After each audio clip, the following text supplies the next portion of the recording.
വയനാട്ടിലെ പച്ചപ്പുള്ള മലനിരകളിൽ ഒരു ചെറിയ വീട്. അവിടെ താമസിക്കുന്നവളാണ് മീന.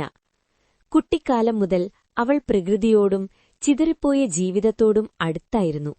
ഓരോ ദിവസവും കാടിലൂടെ നടന്നു പോവുമ്പോൾ ഹൃദയത്തിൽ ഒരു ശാന്തത നിറയാറുണ്ടായിരുന്നു. ഒരു ദിവസം ഗ്രാമത്തിലെ ഫോട്ടോഗ്രഫി ക്ലാസ്സിൽ പങ്കെടുക്കാൻ ഒരു പുതിയ അധ്യാപകനെത്തി, പ്രദീപ്. ഉയർന്ന സുന്ദരമുഖവും ശാന്തമായ സ്വഭാവവും അവളെ ആദ്യ നിമിഷം ആകർഷിച്ചു. അവളെ നോക്കി ചിരിച്ചപ്പോൾ മീനയുടെ ഹൃദയം പെട്ടെന്നൊരു താളം കൂടിയ പോലെ മടിച്ചു. ദിവസങ്ങൾ കടന്നുപോയി. അവർ തമ്മിൽ ചെറിയ സംഭാഷണങ്ങൾ തുടങ്ങുകയും പച്ചപ്പുള്ള വഴികളിലൂടെ നടക്കുകയും ചെയ്തു. പ്രകൃതിയുടെ സൗന്ദര്യം അവരെ തമ്മിൽ കൂടുതൽ അടുത്തുകൊണ്ടുവന്നു. ഒരിക്കൽ മഴക്കാലത്ത് അവർ കാടിലൂടെ നടക്കുമ്പോൾ പ്രദീപ് ചിരിച്ചു പറഞ്ഞു, "മീന, നീ ഇത്ര മനോഹരമായി ചിരിച്ചാൽ മഴ പോലും നിശബ്ദമാകുന്നു." മീനയ്ക്ക് വാക്കു കിട്ടിയില്ല. ഹൃദയം ആ വാക്കുകളിലൂടെ തെളിഞ്ഞു. കൂടുതൽ ദിവസങ്ങൾ, ഓരോ സന്ധ്യയും ഓരോ രാവും അവരുടെ ബന്ധം വളർന്നു. പച്ചക്കാടുകളിൽ പെയ്യുന്ന മഴ, തണുത്ത കാറ്റ്, മേഘങ്ങൾ മറഞ്ഞ ആകാശം എല്ലാം അവരുടെ പ്രണയത്തിന് സാക്ഷ്യമായി. ഒരു ദിവസം പർവ്വതത്തിലെ ഒരു ചെറിയ വെള്ളച്ചാട്ടത്തിനടുത്തിരിക്കുമ്പോൾ പ്രദീപ് നീല കണ്ണുകളിൽ നോക്കി പറഞ്ഞു, "മീന, ഞാൻ നിന്നെ സ്നേഹിക്കുന്നു. നീ എന്റെ ജീവിതത്തിലെ ഏറ്റവും മനോഹരമായ ഭാഗമാണ്." മീനയുടെ കണ്ണുകൾ നിറഞ്ഞു. "ഞാനും നിന്നെ സ്നേഹിക്കുന്നു," അവൾ മൃദുവായി പറഞ്ഞു. അവരുടെ പ്രണയം കാടിനും മലനിരകൾക്കുമിടയിൽ പൊതുന്നെത്ര സ്നേഹത്തിന്റെ ഒരു മറവായിരിക്കുന്നു. കാലം കടന്നപ്പോൾ അവർ തമ്മിലുള്ള പ്രണയം മഴക്കാലവും കാറ്റും ചൊരിയുന്ന കാടുകളും പോലെ എപ്പോഴും തിളങ്ങി നിലനിന്നു. നടക്കുന്ന ഓരോ വഴിയും കാണുന്ന ഓരോ ദൃശ്യവും അവരുടെ ഹൃദയങ്ങളിൽ പുതിയ ഓർമ്മകൾ പകർന്നു. അവരുടെ പ്രണയം വയനാട്ടിലെ മലനിരകളിൽ എന്നും ഒരു കഥയായി നിലനിന്നു. കാലം മറക്കാനാകാത്ത ഹൃദയസ്പർശിയായ പ്രണയം. വിവരണം: ഡിസ്ക്രിപ്ഷൻ ഫോർ യൂട്യൂബ്. വയനാട്ടിലെ മലനിരകളിൽ ആരംഭിച്ച മനോഹരമായ മലയാളം പ്രണയകഥ. മീനയും പ്രദീപും തമ്മിലുള്ള ഹൃദയസ്പർശിയായ സ്നേഹത്തിന്റെ കഥ.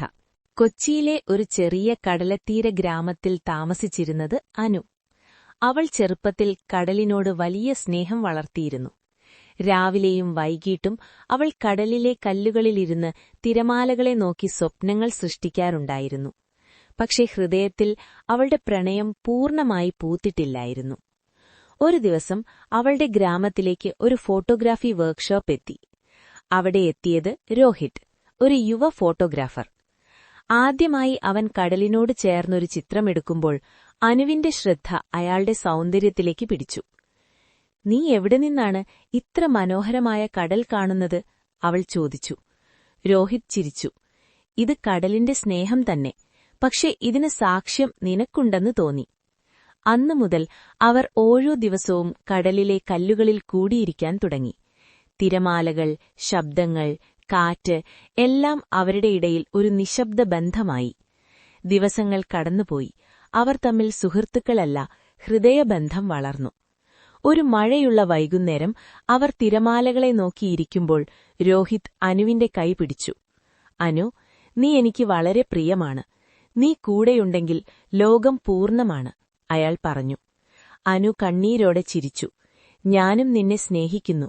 നീയില്ലെങ്കിൽ എന്റെ ലോകം പള്ളികളില്ലാതെ തീർന്നുപോകും." മഴ പെയ്യുമ്പോൾ അവർ തമ്മിൽ ചേർന്ന് കടലിന്റെ ശബ്ദത്തെയും തണുത്ത കാറ്റിനെയും അനുഭവിച്ചു. അവർക്കറിയാമായിരുന്നു, ഈ നിമിഷം അവരുടെ ഹൃദയത്തിൽ ഒരിക്കലും മറക്കാനാകാത്ത ഓർമ്മയായിരിക്കും. കാലം കടന്നുപോയി. അനുവും രോഹിത്തും അവരുടെ പ്രണയം നിലനിർത്തി ഒരു ചെറിയ കടലത്തീര വീട്ടിൽ സന്തോഷത്തോടെ ജീവിതം തുടരുകയായിരുന്നു. എല്ലാ സന്ധ്യകളിലും അവരും കടലും തിരമാലകളും എല്ലാം അവരെ വീണ്ടും പ്രണയത്തിന്റെ ഓർമ്മകളിലേക്ക് കൊണ്ടുപോയി. വിവരണം: കൊച്ചിയിലെ കടലത്തീരത്തിൽ ആരംഭിച്ച മനോഹരമായ മലയാളം പ്രണയകഥ. അനുവും രോഹിത്തും തമ്മിലുള്ള ഹൃദയസ്പർശിയായ പ്രണയം. ടാഗ്സ്: #മലയാളം love story, beach love story Malayalam, heart touching story Malayalam, Malayalam YouTube story, emotional love, true love. നിനക്കാഗ്രഹമുണ്ടെങ്കിൽ ഞാനിതിന്റെ 1500-2000 വാക്കുകളുടെ long narration ready vivid romantic സീൻസുള്ള വേർഷൻ തയ്യാറാക്കും.